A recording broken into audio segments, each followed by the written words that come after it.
নমস্কার, কেমন আছেন সবাই? এমএন ফ্যামিলিতে আপনাদের সবাইকে স্বাগত। আজ একটা আমি নতুন রেসিপি নিয়ে এসেছি। এই রেসিপিটা আপনারা কে কীভাবে খান সেটা জানাবেন। তাহলে চলুন রেসিপিটা এখন শুরু করে দিই। এই রেসিপিটা করার জন্য আমাকে নিতে হবে বেশ কিছুটা পরিমাণ সাদা তিল। এই সাদা তিলটা আপনারা যে কোনো গ্রসারির দোকানে গেলেই পেয়ে যাবেন। এই সাদা তিলটা নিয়ে এসে যতটা পরিমাণ আপনার লাগবে সেই মতো নেবেন, নিয়ে এটাকে ভালো করে ধুয়ে কিছুক্ষণকার জন্য জলে ভেজাতে দিতে হবে।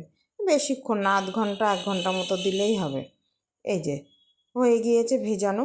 এবার এটাকে আমি কোনো ঝুড়ির সাহায্যে জলটা ছাঁকবো না, তাহলে তিলগুলো সব বেরিয়ে চলে যাবে। একটা ছাঁকনির সাহায্যে তিলটা ছেঁকে নেব, বেশ ভালো করে জলটা ঝরিয়ে নেব।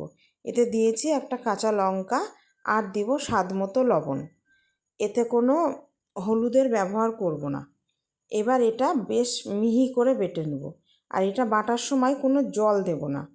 বাটা দেখব এখনও হয়নি, বাটাটা একটু জল লাগবে, তা আমি ওই ছোটো চামচে 2 চামচ জল দিয়েছি। দিয়ে এবার দেখুন খুব মিহি করে বাটা হয়ে গিয়েছে। এবার এটাকে নামিয়ে নেব। বাটার সময় জল দিলে জিনিসটা পাতলা হয়ে যাবে, তাহলে আর বড়াগুলো বাঁধবে না। এবার একটা পাত্রে ঢেলে নিই। এবার এতে দিব পেঁয়াজ কুচি। পেঁয়াজ কুচিটাও খুবই ছোট ছোট করে কাটতে হবে। এবার পেঁয়াজ কুচিটা দিয়ে এটাকে বেশ ভালো করে মাখিয়ে নেব। এই যে এটা ভালো করে মাখিয়ে নিয়েছি পেঁয়াজ দিয়ে। এবার বড়াগুলো ভেজে নেব। এই যে ফ্রাই প্যানে তেল দিয়ে দিয়েছি। তেল কিন্তু খুব বেশি দিলে হবে না, যে একবারে ছাকা তেলে ভাজবো বললে হবে না। আর এই তিলটা বাটার সময় খেয়াল রাখতে হবে, বাটাটাও যেন খুব একটা পাতলা হলে হবে না, তাহলে বড়াগুলো সব ছেড়ে যাবে। এই দেখুন তেলটা হালকা গরম লাগবে, একবারে ধোঁয়া ওঠা গরম করলে হবে না। এই যে হালকা গরমে এবার পরপর বড়াগুলো একটা একটা করে দিয়ে দেবো।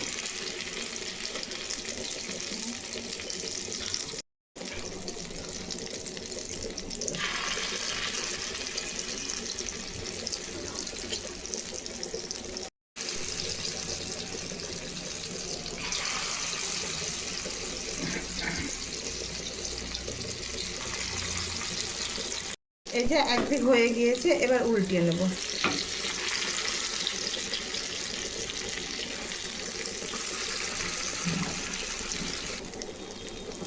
সবগুলো উল্টিয়ে নিয়েছি, আর একদিক হোক, তারপরে তখন নামিয়ে নেব।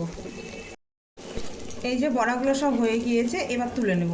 এই দেখুন খুব পোড়া পোড়া করে ভাজবো না, তাহলে তিলের কোনো টেস্ট থাকবে না।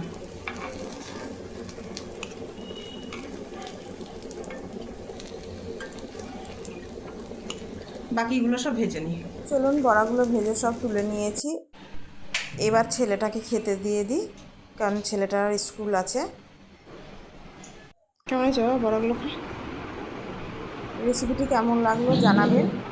আর আসবো আবার একটি নতুন কোনো রেসিপি নিয়ে।